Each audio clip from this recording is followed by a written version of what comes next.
थे तो मैं नाम कर दूँ।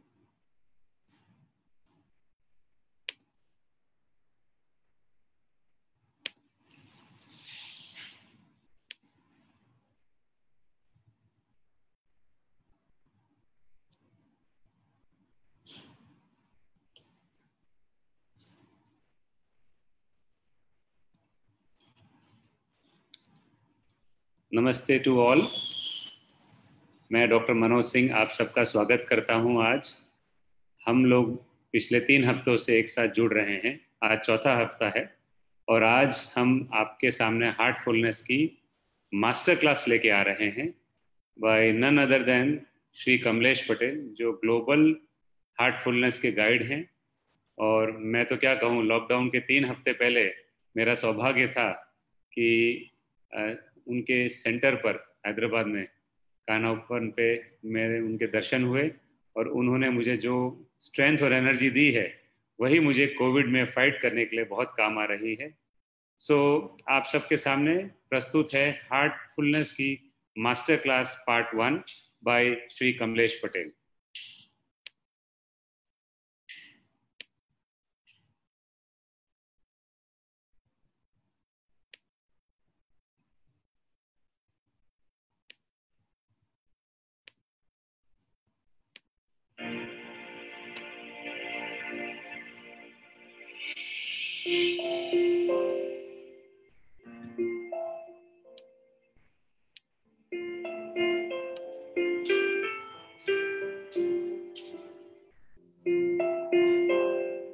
नमस्कार, आप सभी का स्वागत है। अगले 3 दिनों के लिए आप सभी के साथ हम अपनी हार्टफुलनेस मास्टर क्लासेस बांटने के लिए बहुत उत्साही हैं।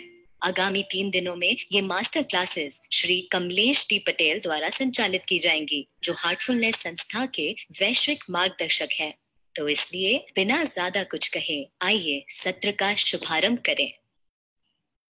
नमस्ते, आप सभी का हार्टफुलनेस सेशन का फर्स्ट मास्टर क्लास में स्वागत है। ध्यान के बारे में बहुत कुछ बताना, खास करके कि हम ध्यान क्यों करते हैं, मैं इसके पर बात नहीं करूंगा, क्योंकि हम सब जानते हैं कि ध्यान का महत्व क्या है, उससे फायदा क्या होता है, हम ध्यान करने से कहाँ कहाँ पहुंच सकते हैं, सबको इसके बारे में ज्ञात है। प्रॉब्लम वहां आती है, समस्या वहां आती है कि ध्यान कैसे किया जाए, किस चीज पे किया जाए, कब तक किया जाए। ध्यान में जब विचार आते हैं उसका सामना कैसे करें। तो समाधि की बात बताई गई है, उसको सरलता से हम उसको प्राप्त कैसे करें। तो आइए मैं आप सभी को ध्यान का अनुभव करवाना चाहता हूं। ध्यान हम सब करते हैं, बिजनेसमैन वो भी ध्यान करते हैं। ध्यान किसी और चीज पे होता है, लेकिन टीनेजर्स इन कॉलेज वो भी ध्यान करते हैं, जैसे जैसे अपना मन का रस। माँ भी ध्यान करती है, जब बच्चे स्कूल जाते हैं तो बार बार सोचती रहती है बच्चे के बारे में, वो जब तक स्कूल से घर नहीं लौटे। तो भी तो एक तरह का ध्यान तो है। योगिक साधना में ध्यान हम कुछ उम्दा चीज पे करते हैं। खास करके हमको कहा गया है कि ईश्वर पे ध्यान करो, लेकिन ये जब बात आती है ईश्वर पे ध्यान करो, तो उन पे कैसे ध्यान कर सकते हैं जिनको जाना ही नहीं, देखा ही नहीं, उनका ख्याल कैसे करें। कहा गया है कि यदि मुझे पता ही है कि ईश्वर पे ऐसे ध्यान करना है और यही ईश्वर है, तो ध्यान करने की कुछ जरूरत है क्या? नहीं होती है। तो हम शुरुआत करते हैं एक ख्याल से कि हृदय में वो ईश्वरी जो प्रकाश है वो मौजूद है। उस प्रकाश को देखने की कोशिश नहीं करते हैं, सिर्फ सोचते हैं कि वो मौजूद है बस, और हमारा अटेंशन, हमारा ध्यान, हमारा मन उनकी तरफ खींच रहा है। आपको मैं साइंटिफिक रूप से प्राणाहुति द्वारा इसका अनुभव कराऊंगा। आपको बताऊंगा कि ध्यान प्राणाहुति से होता है और जो ध्यान प्राणाहुति के बगैर होता है उसका फर्क क्या है। आपने कभी ना कभी तो ध्यान किया होगा प्राणाहुति के बिना, लेकिन जब मैं आपको ध्यान कराऊंगा प्राणाहुति के साथ, तब आपको कैसा अनुभव होता है उसको आप नोट कीजिए, आप उसको ऑब्जर्व कीजिए। उस ध्यान को करने से पहले मैं आपको एक रिलैक्सेशन की मेथड सिखाऊंगा, जिसको आप कभी भी कर सकते हैं खुद पे, और आपका मन चाहे तो किसी और को भी आप रिलैक्स करवा सकते हैं। खास करके जिसको नींद की प्रॉब्लम है, नींद नहीं आती है, उनके लिए बहुत फायदेमंद है ये। तो वही चीज करना है जो मैं आपको भी बताऊंगा। तो आप यदि तैयार है सब, तो हम शुरू करते हैं कैसे रिलैक्सेशन किया जाता है। शिथिलीकरण, अपना शिथिलीकरण करना जरूरी है। यदि आप ऑलरेडी रिलैक्स्ड हो या शिथिल हो तो उसको करने की जरूरत नहीं है, सीधा आप ध्यान कर सकते हैं। लेकिन जो तनाव महसूस करते हैं, वो रेस्टलेस हो जाते हैं, उनके लिए मैं कहूँगा खास करके 2-3 मिनट के लिए, 5 मिनट के लिए थोड़ा अटेंशन, फिजिकल रिलैक्सेशन, शिथिलीकरण में वो टाइम दिया जाए। कि उनके जो स्टेप्स है मैं आपको बताऊंगा।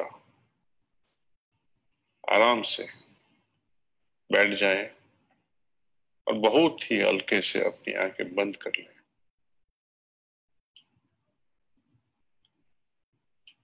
हम पैरों की अंगुलियों से शुरुआत करते हैं। अपने पैरों की अंगुलियों को घुमाएं।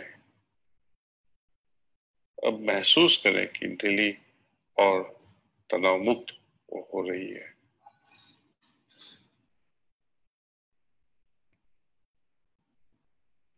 एक तरह की शक्ति, ऊर्जा धरती से ऊपर आ रही है, हमारे पैरों में एंटर हो रही है।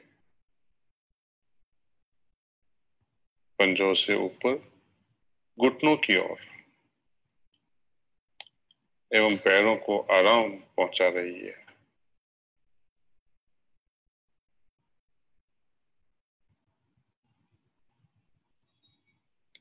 अपनी जांघों को ढीला छोड़ दें।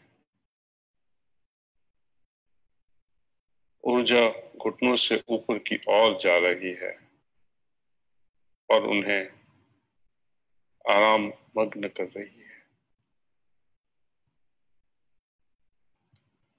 अब अपने कूल्हे, पेट और कमर को एकदम ढीला छोड़ दें। सोचें कि वहां भी ऊर्जा जा रही है। अपनी पीठ को ढीला छोड़ दें। ऊपर से नीचे तक आपकी पूरी पीठ आराम का अनुभव कर रही है। वहां भी सोचिए कि वो धरती से आई हुई ऊर्जा में एक तरह का शिथिलता, हमको शिथिल बना देना है। अपनी छाती और अपने कंधों को ढीला छोड़ दें। महसूस करें कि आपके कंधे हल्के होकर सुखद एहसास में विलीन हो रहे हैं। अपनी ऊपरी बाहों को ढीला छोड़ दें। आपकी कोहनी से नीचे हथेली तक की सारी मांसपेशियां अंगुलियों को सभी आराम के एहसास में डूबी हुई है।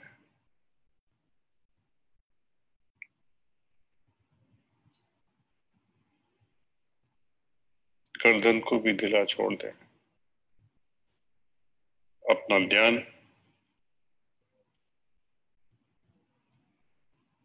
अपने चेहरे पर ले जाएं। अपना फेस, जबड़ा, मुंह, नाक, आंख, कान, सब माथा पे भी, सिर के शिखर तक सब ढीला छोड़ दें। सोचे कि धरती माता से आई हुई ऊर्जा हमें रिलैक्स कर रही है।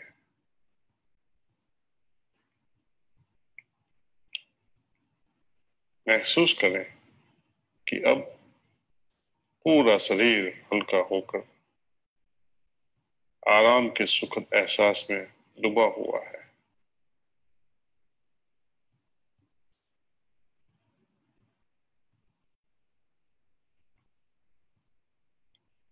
अब अपना ध्यान हृदय की ओर ले जाएं। थोड़ी देर के लिए अपना ध्यान वहां टिकाएं। महसूस करें कि आपका हृदय प्रेम में और प्रकाश में है।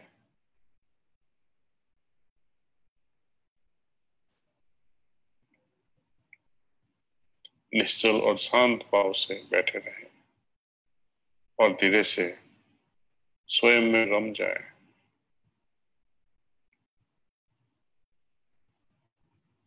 जितनी देर आपका दिल चाहे इस अवस्था में रुके रहिए।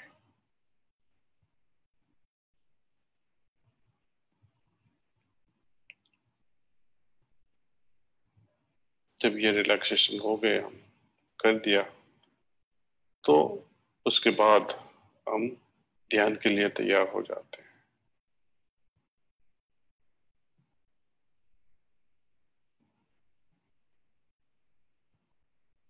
थोड़ा नोट कीजिएगा कि हमें ये रिलैक्सेशन के बाद क्या महसूस हुआ। क्या आपके बाजू में जब किताब हो या अपनी नोट पैड पे अपने रिलैक्सेशन का अनुभव तुरंत लिख देना अच्छा रहेगा। अब हम ध्यान करेंगे इसके बाद। ध्यान में वही पोजीशन में हमें बैठना है, वही आसन में बैठना है जो हमें सुख दे, उससे कुछ तनाव न हो, स्थिर हो, सुख दे, ऐसा आसन में बैठना है।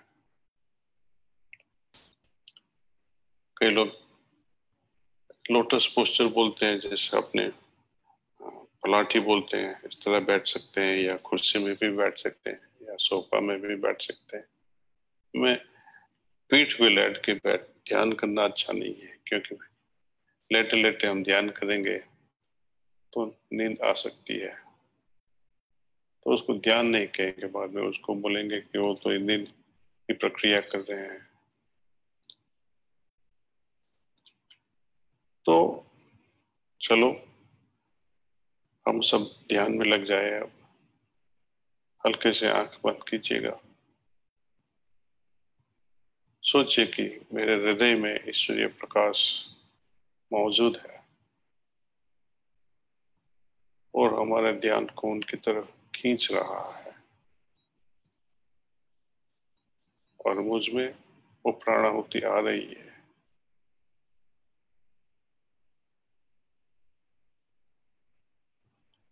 यदि ख्याल आए तो सिर्फ इतना ही सोचना है कि मैं ध्यान में बैठा हूं। विचारों की तरफ मन न लगाए।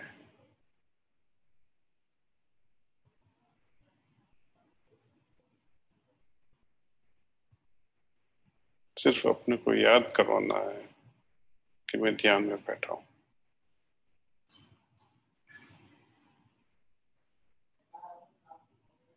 तो इस ध्यान में मैं आप सबको ये प्राणाहुति क्या है उसका अनुभव जरूर करवाऊंगा।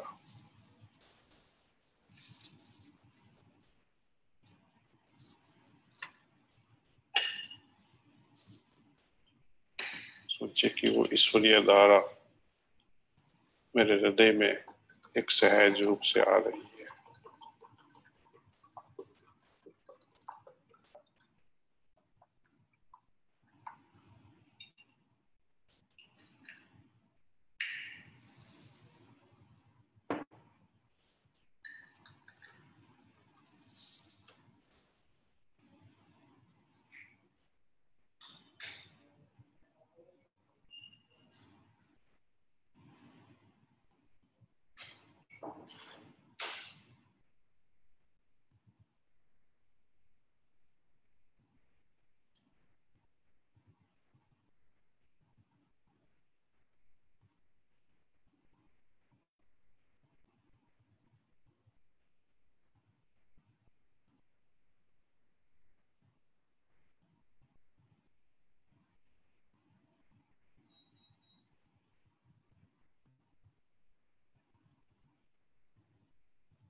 बस कीजिएगा।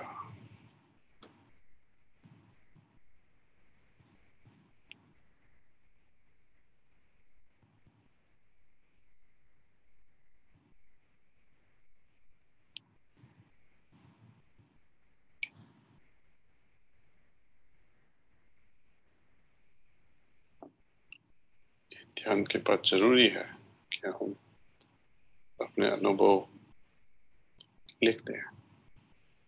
मेरी क्या हालत थी ध्यान की शुरुआत के पहले, और ध्यान करने के बाद मेरी क्या हालत है, उसमें क्या फर्क है,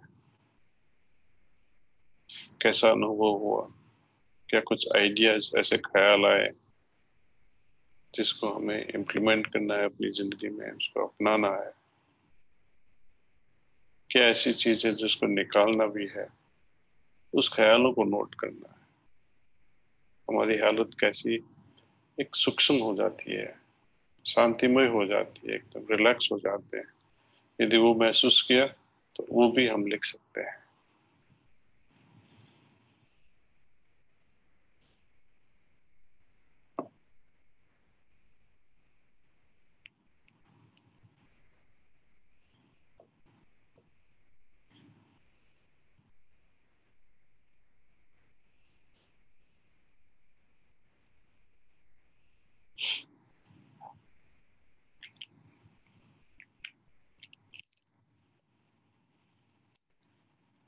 हर दिन हम लिखते हैं तो एक तरह की हमारी प्रगति की एक चार्ट बन जाता है।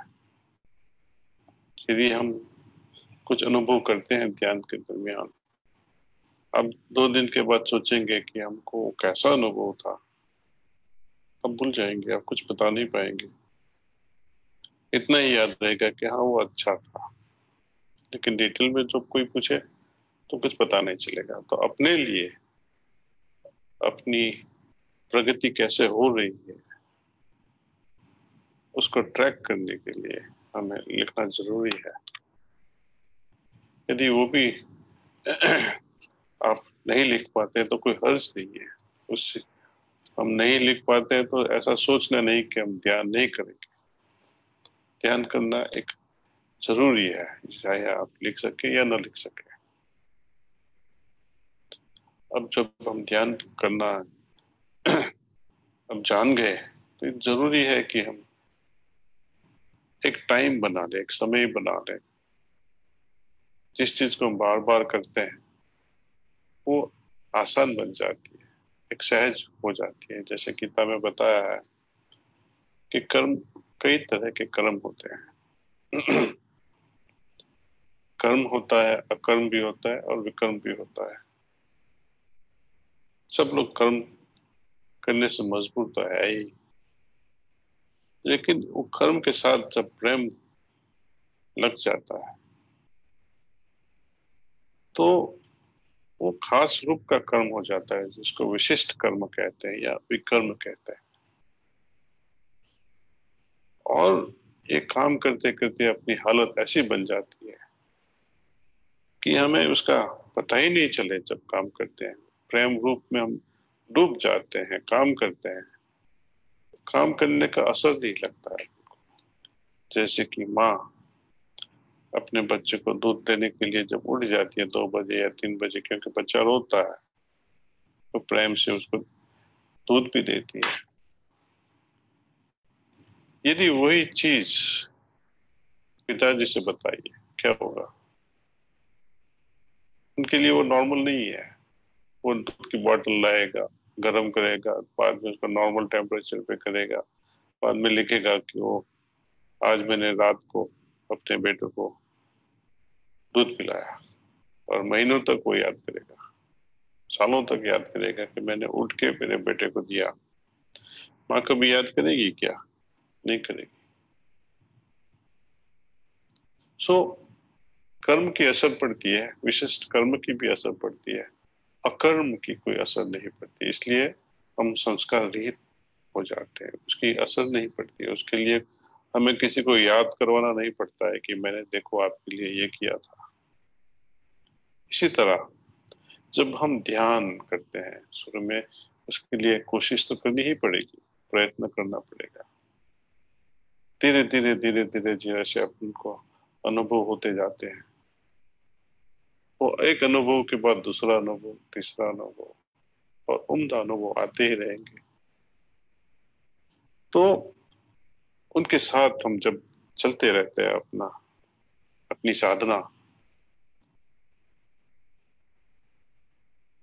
तो कई बार कहीं हम मेडिटेशन चुक जाते हैं, ध्यान नहीं कर पाते हैं, तो पूरे दिन अपन को अफसोस होता है कि आज मेरा ध्यान छूट गया। तो ऐसा मौका मत दे कि हम अनुभव से विचलित हो जाए। हम तो चाहते हैं कि हर दिन अलग अनुभव हो और एक अनुभव दूसरे अनुभव से बेहतर हो। लेकिन ये अनुभव क्या सिखाता है? यदि ध्यान में हमें कभी भी अनुभव नहीं होता तो कैसा ध्यान कि जिसमें अनुभव न हो? प्राणाहुति की वजह से हमें जरूर अनुभव होते हैं, लेकिन एक दिन ऐसा आएगा जैसे हम परेशान हो जाते हैं, कितने अनुभव करेंगे। मालिक को प्रार्थना करेंगे, हे प्रभु बहुत हो गया, अभी आगे क्या? तो वही हमको रास्ता दिखाते हैं कि अभी ठीक है, चलो आपका अनुभव की लिमिट हो चुकी है, अभी कुछ बनने का है। ऐसा बने कि जिससे हमको अनुभव की जरूरत न हो। एकमयता। यदि पानी का बूंद समुद्र में समा जाए तो वो समुद्र हो जाता है। पानी के बूंद को अनुभव की जरूरत नहीं होती है, वो समुद्र हो चुका। और जो डूब गया वो क्या कहेगा? अनुभव के बारे में कुछ बताएगा? नहीं। तो ध्यान में हमें डूब जाना है, समाधिवस्थ हो जाना है और दुनिया में फिर काम करने के लिए फिर से मजबूत होके आगे काम बढ़ाना है। जी, अब वही चीज बताना चाहते हैं कि ध्यान के बाद जो अनुभव होते हैं उसको सेटल होने दीजिए अपने हृदय में। और जब वो हालत अपने पूरे शरीर में फैल जाए,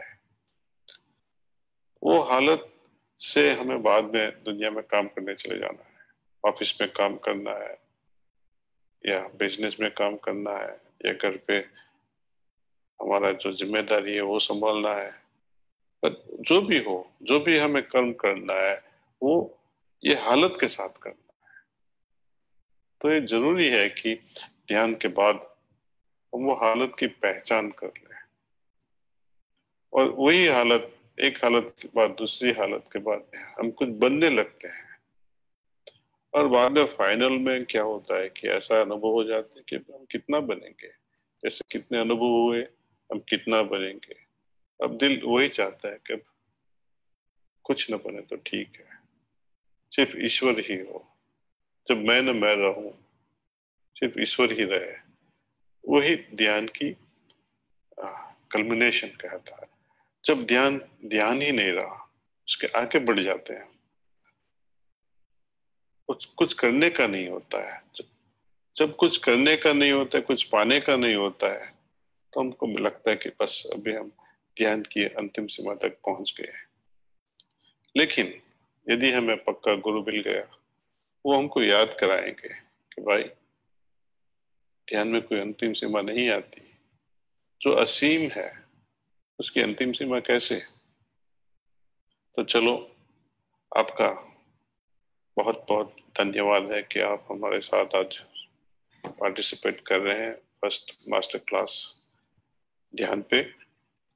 मैं आपको कल कुछ और बताऊंगा जो अपने ध्यान को और स्ट्रांग बनाए और मजबूत बनाए। वो प्रक्रिया कल जो मैं बताने जा रहा हूँ को अंग्रेजी में कहते हैं क्लीनिंग, हमारे हिंदी में कहेंगे तो सफाई करना है। किस चीज की सफाई करनी है वो मैं कल आपको बताऊंगा, कैसे करना है वो भी सिखाऊंगा। सो थैंक यू एंड नमस्कार। आज हमारे साथ जुड़ने के लिए आपका धन्यवाद और पिछले लगभग 1 घंटे में आपके अनुभवों पर गौर करने के लिए हम आपको आमंत्रित करते हैं। हम आशा करते हैं कि कल भी आप हमारे साथ यह कार्यक्रम और नवीकरणीय अभ्यास को सीखना और ध्यान करना जारी रखेंगे। हम आपके हार्टफुलनेस अभ्यास को और गहन करने के लिए आप सभी से कल फिर मिलने की आशा करते हैं। फिर मिलेंगे। नमस्कार।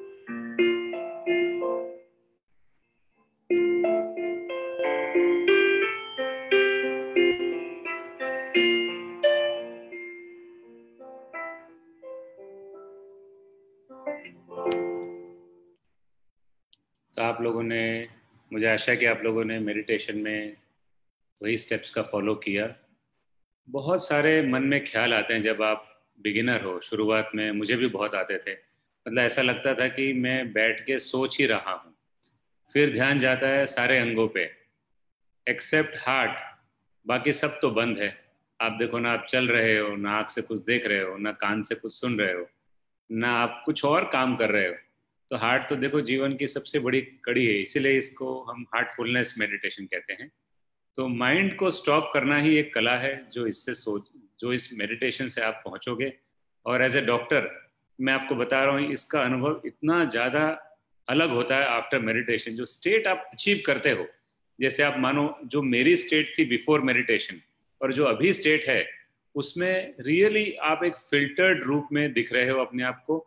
और जो भी परेशानी है, ऊपर से शुरू करें, कोविड, फाइनेंस, मेरी फैमिली, मेरी खुद की हेल्थ वगैरह वगैरह वगैरह वगैरह, सब कुछ को आप अब इतने अच्छे से लेने को तैयार हो। ये आपको खुद को ही करना पड़ेगा हार्टफुलनेस, माइंडफुलनेस होने के लिए। तब आप इस चीज़ को खुद ही डायरी में लिख पाओगे, या आप हमारे फेसबुक अहमदाबाद के पेज पे, अपोलो अहमदाबाद के पेज पे हमें आप प्लीज़ कमेंट लिखिएगा। और तब तक आप प्लीज़ ये पूरा वीक हार्टफुलनेस की मास्टर क्लास पे ध्यान दीजिए। और अगर आपको गाइडेड चाहिए तो आपके मोबाइल में हार्ट ऐप करके डाउनलोड कर सकते हो, या heartfulness.org पर यही मास्टर क्लास वापस देख सकते हो। यूट्यूब पे भी सेम चैनल को आप सर्च कर सकते हो, कमलेश पटेल जी के यही वीडियो आप देख सकते हो। और तब तक के लिए हम लोग यही फर्स्ट क्लास करेंगे एक वीक के लिए। अगले शुक्रवार को 12 बजे फिर मुलाकात लेंगे। उसी के साथ मैं प्रोग्राम में को एंड करने के लिए मिस्टर जलधी जी को बुलाता हूँ। नमस्ते and see you all next week Friday को 12 PM हार्टफुलनेस की पार्ट 2 एडिशन के लिए।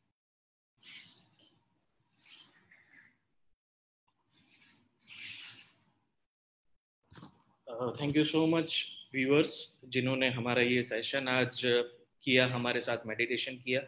Specially our global leader of happiness Shri Kamlesh bhai Patel along with doctor Manoj Singh sir, जिन्होंने ये सेशन के बारे में एक काफ़ी उम्दा, अभी जो जैसे आपने बताया covid crisis related to our health, finance and all that aspects, तो आप सभी का मैं शुक्रिया अदा करना चाहूँगा हमसे जुड़े रहने के लिए। डॉक्टर मनोज सिंह सर का शुक्रिया अदा करना चाहूँगा कि उन्होंने ये सेशन लास्ट 3 वीक्स से उन्होंने ये सेशन शुरू किया है, specially Covid crisis, meditation and medicine के ऊपर। Thank you so much sir. Apollo hospital Ahmedabad की तरफ से मैं अभी आप सबसे रजा चाहूँगा।